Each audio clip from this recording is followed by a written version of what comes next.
तैमूर झगड़ा साहब, बात मैं अगर आपसे शुरू करूं, न्यूज़ साइकिल जो है वो रोज़ाना किसी नई चीज़ पे जो है वो जाके कनेक्ट हो जाता है। और आज का जो न्यूज़ साइकिल है उस पर बार बार बात हो रही है कि पाकिस्तान तहरीक इंसाफ के मुख्तलिफ जो लीडर्स हैं वो बड़े पुरएतमाद जो है वो नज़र आ रहे हैं कि इमरान खान साहब की रिहाई होने वाली है।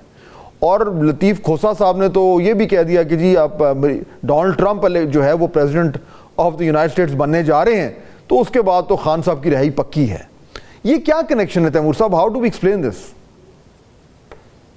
इसमें तो मैं दोनों चीजों पे आपको सिर्फ अपनी जाती राय दे सकता हूं, लेकिन मेरे ख्याल में वो जाती राय जो है that's anchored in a lot of logic. पहली चीज तो ये कि इमरान खान साहब की रिहाई का मैंने हमेशा सोचा है, जब भी पूछा गया है मैं कभी कोई टाइम फ्रेम नहीं देता। तो मतलब कि अगर इमरान खान साहब को मेरिट पे रिलीज होना होता तो आई एम श्योर कि मेरे साथ राना एहसान साहब अग्री करेंगे, because he is a fair man, कि वो तो अभी जेल में ही ना होते। तो इसलिए उसका टाइम फ्रेम देना मुनासिब नहीं है। लेकिन जो दूसरी बात आपने की है डोनाल्ड ट्रंप के लिहाज से और इमरान खान साहब की रिहाई के लिहाज से, या जो ख्वाजा आसिफ साहब बार बार डील की बात कर रहे हैं, देखिए मेरे ख्याल में डोनाल्ड ट्रंप की इलेक्शन रिजल्ट से कोई ताल्लुक नहीं है। जो हकीकत है वो ये है कि 2.5 साल से पाकिस्तान डंडे की जोर पे चलाया जा रहा है। हम सब कहते रहे हैं, फाद साहब आप भी थोड़े टाइम गवर्नमेंट का हिस्सा थे, कि इस टाइप का ब्रूट फोर्स अनसस्टेनेबल होता।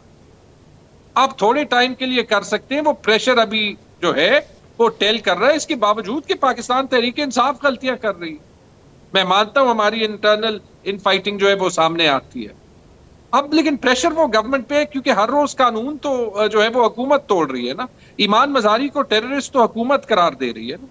तो इसलिए मेरे ख्याल में वो डेस्परेशन में ख्वाजा आसिफ साहब डील की बात कर रहे हैं, क्योंकि अगर आप strictly in the sense of the law देख लें तो डील किसके साथ करेंगे? हुकूमत के साथ करेंगे तो ख्वाजा आसिफ को पता होना चाहिए, he is the senior most minister. Establishment के साथ करेंगे तो ख्वाजा आसिफ को पता होना चाहिए, he is the defence minister. अगर उन्हें कुछ पता है तो दिखा दें। तो राना तैमूर साहब, देखिए उसमें थोड़ा सा जो मैं ये बात करना चाह रहा हूं, फिर I want to move on also. ये बात राना एहसान की बात ठीक है कि पाकिस्तान तहरीक इंसाफ को ये सूट करता है कि वो अपने वर्कर्स को मोटिवेटेड रखें। वो ये कहते रहे कि जी इमरान खान साहब जो है वो ज़्यादा अरसा जेल में नहीं रहेंगे, क्योंकि जिस तरह आपने कहा कि जी उनके केसेस जो हैं वो मेरिट पर नहीं है, और अगर बाकायदा मेरिट पर अगर मामला आगे चलें तो वो बाहर आ जाएंगे।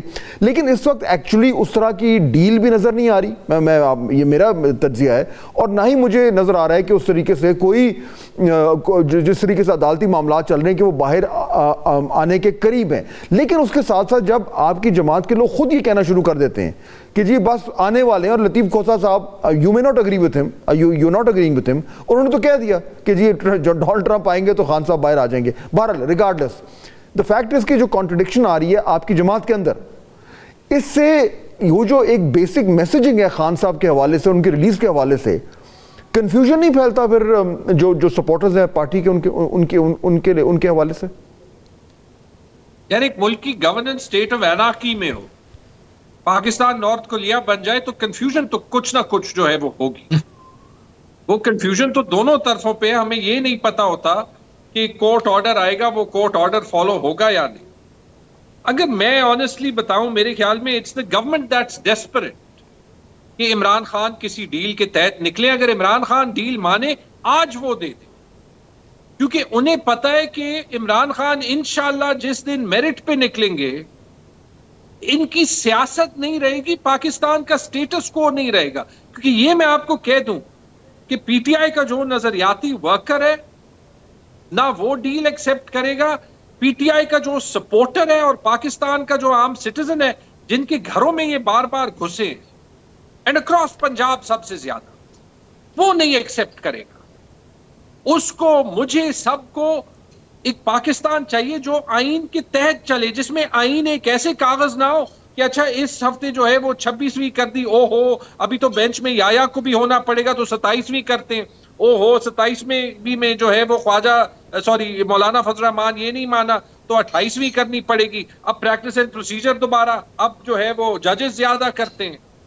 यार ऐसे तो कोई किटी पार्टी नहीं चलाता मुल्क कैसे जो है वो आप ऑर्गेनाइज करते हैं या मैनेज करते हैं। तो अगर ये 27वीं तरमीम की बात हो रही है, so for the record Rana साहब, ये 27वीं तरमीम जो है वो उस पर काम शुरू हो चुका है, एंड और उसके साथ साथ जो जजेस की तादाद बढ़ाना और प्रैक्टिस एंड प्रोसीजर में चेंज करना, ये अगले चंद दिनों में ये आ रहा है फ्लोर ऑफ द हाउस पे। देखिए, पहले तो 27वीं तरमीम की बात हो जाए। देखें, क्योंकि 26वीं तरमीम कंसेंसस बेस्ड थी, जिसमें JUIF और दीगर एक दर्जन जमातों ने उसको सपोर्ट किया, और यहाँ बड़े दावे हो रहे थे कि वकला तहरीक जो है वो स्टार्ट होने लगी है, लेकिन वो वकला भी जो है सुप्रीम कोर्ट का इलेक्शन हार गए जिन्होंने तहरीक का ऐलान किया था। तो मेरे ख्याल से ये अब 27वीं तरमीम के अंदर हवा भर के एक कन्फ्यूजन फैलाना जा रहे हैं। देखिए, अगर कोई तरमीम आई तो वो भी कंसेंसस बेस्ड होंगी, और अगर जल्दबाजी में होंगी तो नाकाम हो जाएंगी। लेकिन अभी ऐसी कोई चीज नहीं है। अभी ऐसी कोई चीज नहीं है। जहां तक आपने कोई जजेस के बारे में या कानून साजी की बात की, देखें वो भी अगर हुई तो वो पार्लियामेंट के थ्रू होंगी, सिंपल मेजॉरिटी के साथ होंगी। तो पार्लियामेंट का तो काम लेजिस्लेशन करना है, और वो लेजिस्लेशन करेगी, तो इस चीज को मैं रद्द भी नहीं करूंगा और इसकी तायीद भी नहीं करूंगा कि ये कोई अगले हफ्ते चंद दिनों में होने जा रही है, क्योंकि जो भी होगा कानूनी आईनी होगा और अदालतों के थ्रू होगा। सिंपल मेजॉरिटी तो आपके पास है, तो वो भी जाएगा। तैमूर साहब, फाइनली वेरी क्विकली, देखिए ये जो अभी राणा साहब ने जो जिक्र किया ना, जो ये सुप्रीम कोर्ट बार का जो इलेक्शन हुआ है, उसमें पाकिस्तान तहरीक इंसाफ बड़ी होपफुल थी। हामिद खान साहब कहते फिर रहे थे कि जी ये तो जो 26 अमेंडमेंट जो हुई है उसके खिलाफ ये एक वोट होगा और ओवरवेलमिंग हमारी विक्ट्री होगी, वो नहीं हुई। और ये भी कुछ रिपोर्ट हो रही है कि इमरान खान साहब भी काफ़ी नाराज़ हैं कि ये क्यों ऐसा हुआ है। आपने खुद मेंशन किया तैमूर साहब कि जो इंटरनल फाइटिंग हो रही है जमात की, उससे जमात को नुकसान हो रहा है। क्या ये रियलाइजेशन हो गई है कि कितना नुकसान हो रहा है, and what is being done to put a stop to it? जी, दो तीन बातें आपने की है इंपॉर्टेंट। बिल्कुल, मेरे ख्याल में जो सुप्रीम कोर्ट बार एसोसिएशन का रिजल्ट था वो डिसअपॉइंटिंग था, अफसोसनाक था। हालांकि अगर आप उसमें ट्रेंड्स देख लें तो जो दूसरी सीट है, सेक्रेटरी की सीट है, वो हामिद खान साहब का ग्रुप जीता है। लेकिन होना ये जो है वो एक लैंडस्लाइड ही चाहिए था। अब क्यों नहीं है? मेरे जहन में तो दो बातें हैं। जो एक टैक्टिकल वोटिंग हुई है कि आप देखते हैं कि एक पोजीशन एक ग्रुप जीता है, एक पोजीशन दूसरा ग्रुप जीता है, कि ये जो वोटिंग हुई है ये सिर्फ एक बुनियादी मैनिफेस्टो पे नहीं हुई, वरना सब कुछ जो है वो एक ही ग्रुप जीत जाता। पहली बात। दूसरी बात, और ये मैं खुद ही सोच रहा था, क्योंकि देखिए मैं उन लोगों में से हूं जिनको ये एजाज हासिल है कि इलेक्शन में जिनसे उनकी 18 गुना लीड हो वो उनसे इलेक्शन जितवा जाते हैं। राणा साहब जानते हैं या नहीं जानते, PMLN के कैंडिडेट हैं जिन पे बहुत से बाकी पार्टीज वाले इल्जाम लगाते हैं। इनफैक्ट आयरॉनिकली कि वो अफगान नेशनल हैं, जब राणा साहब की पॉलिसी मेरे पास बिल्कुल बहुत खत्म हो गया था मुझे क्विकली जी।